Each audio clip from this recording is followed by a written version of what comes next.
Good morning student. जैसा कि आप सबको पता है, लॉकडाउन के चलते आप लोगों की ऑनलाइन क्लास की व्यवस्था की गई है। तो आज हम आपको पढ़ाएंगे सब्जेक्ट फिजिक्स का टॉपिक।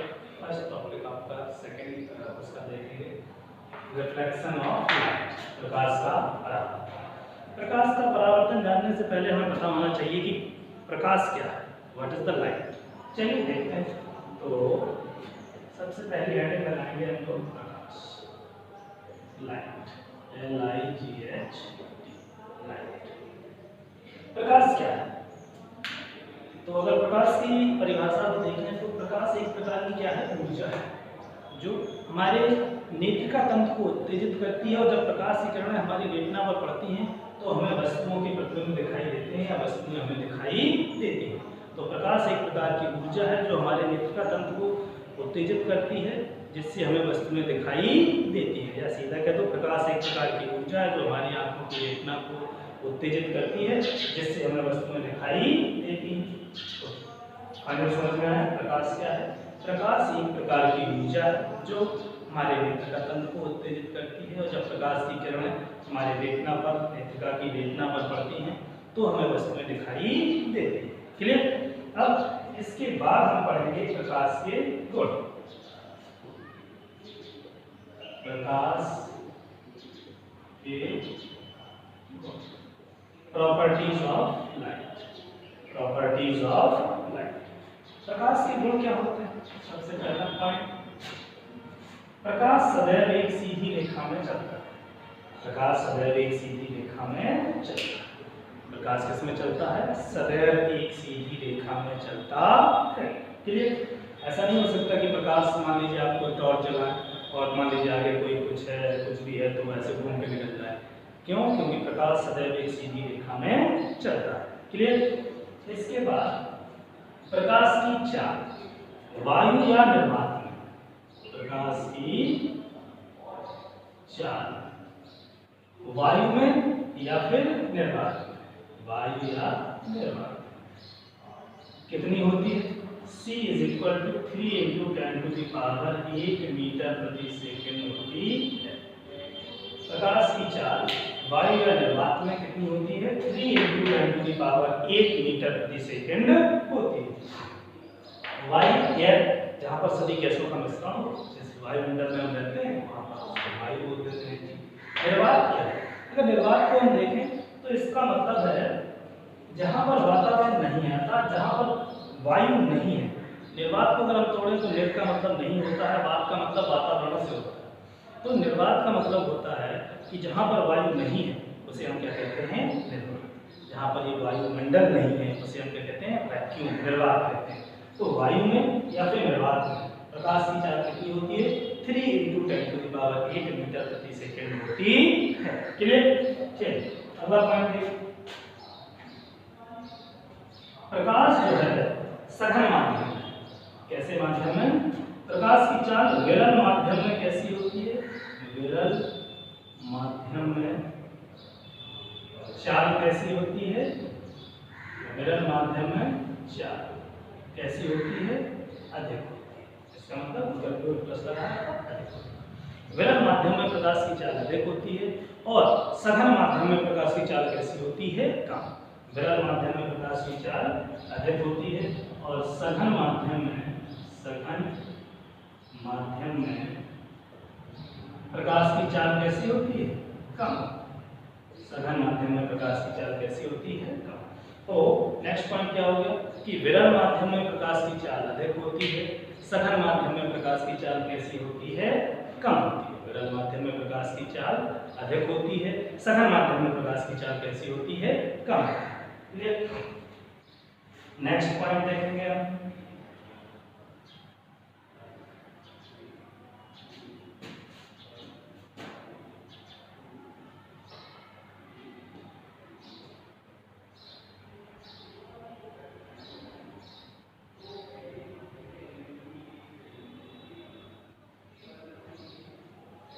प्रकाश में परावर्तन,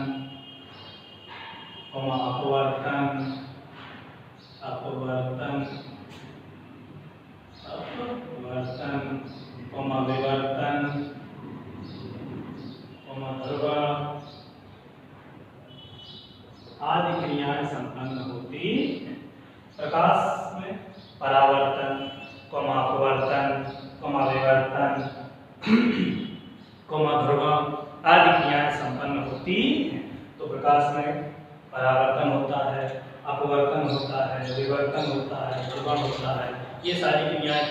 उत्पन्न होती हैं प्रकाश के माध्यम से। नेक्स्ट आपका हो गया सीधी रेखा में। जब प्रकाश का अपवर्तन, ये पॉइंट याद रखना, जब प्रकाश किरण एक माध्यम से दूसरे माध्यम में जाती है तो उसकी तरंगदैर्घ्य बदल सकती है, उसकी चाल बदल जाती है। जैसे विरल माध्यम से सघन माध्यम में जाती है जब प्रकाश की किरण, तो क्या होता है कि उसकी चाल में क्या हो जाती है, थोड़ी सी कमी हो जाती है, और जब सघन से विरल में जाती है तो चाल थोड़ी सी बढ़ जाती है। ठीक, तो सघन, जब प्रकाश की किरण एक माध्यम से दूसरे माध्यम में जाती है तो उसकी चाल बदल जाती है, उसकी आपकी तरंगदैर्घ्य बदल जाती है, लेकिन जो फ्रीक्वेंसी है, आवृत्ति है, वो चेंज नहीं होती है। तो आवृत्ति कैसी रहती है, अपरिवर्तित। और प्रकाश की जो तरंगदैर्घ्य है वो आपकी 3800 एंगस्ट्रॉम से लेकर कहाँ तक होती है, 7800 एंगस्ट्रॉम। अगर मान लीजिए कहीं आपको 4000 से 8000 एंगस्ट्रॉम रेखा मिले तब भी कोई दिक्कत नहीं है। ये अप्रोक्सीमेटली 3800 एंगस्ट्रॉम से 7800 एंगस्ट्रॉम, या फिर कुछ किताबें देती हैं कि 4000 एंगस्ट्रॉम से 8000 एंगस्ट्रॉम होती है। ये प्रकाश की क्या होती है, आपकी तरंगदैर्घ्य। क्लियर? चलिए आगे देखते हैं।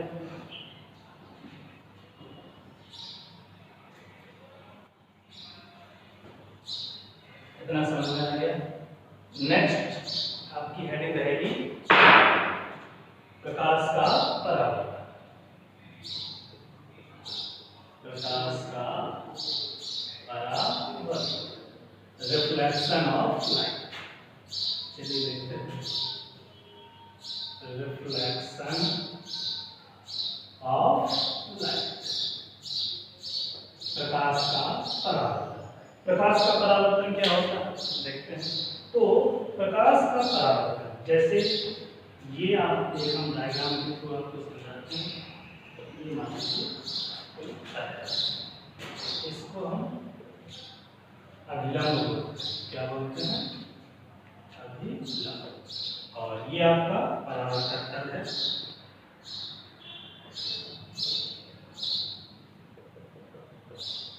और ये आपकी प्रकाश की किरण है, और ये इस किरण को हम बोलेंगे आपतित किरण, आपतित किरण, इंसिडेंट रेज। इसको हम बोलते हैं परावर्तित किरण। ये आपका एंगल है आई, और ये आपका एंगल क्या है, आर। अभिलंब, और इसको हम बोलते हैं परावर्तक। क्लियर? अभिलंब तल के लंबवत जो रेखा होती है उसको क्या बोलते हैं, अभिलंब। ये आपतित किरण है, ये परावर्तित किरण है। ये आपका कौन सा कोण है, आई, और ये कौन सा कोण है, आर।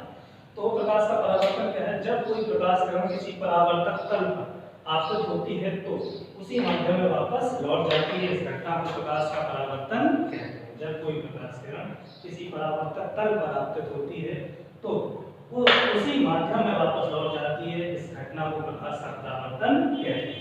जो किरण डाली जाती है उसे कहते हैं आपतित किरण, जो किरण टकराने के बाद वापस जाती है उसे परावर्तित किरण। अब ये आपका एंगल जो है इसको हम कहते हैं आई, आपतन कोण, और इसको कहते हैं आपका, ये आपका आपतन कोण हो जाएगा, आपतन कोण, और ये हो जाएगा परावर्तन कोण। आपतन कोण और परावर्तन कोण। तो प्रकाश का परावर्तन, जब कोई प्रकाश किरण किसी परावर्तक तल से टकराकर उसी माध्यम में लौट जाती है तो इस घटना को प्रकाश का परावर्तन कहते हैं। परावर्तन के नियम, परावर्तन के नियम, परावर्तन के नियम क्या है? पहला कि आपतन कोण और परावर्तन कोण, कोण आई इज इक्वल टू कोण आर। पहला नियम ये है कि प्रकाश के परावर्तन में हमेशा आपतन कोण स्मॉल आई और परावर्तन कोण स्मॉल आर आपस में कैसे होते हैं, बराबर। आपतन कोण तथा परावर्तन कोण आपस में बराबर होते हैं। आपतन कोण और परावर्तन कोण आपस में कैसे होते हैं, बराबर। दूसरा पॉइंट है प्रकाश के परावर्तन, आपतित किरण, परावर्तित किरण, अभिलंब, और आपका इसको हम बोलते हैं, ये जो पॉइंट है जहां पर किरण मिलती है या जहां पर किरण टकराकर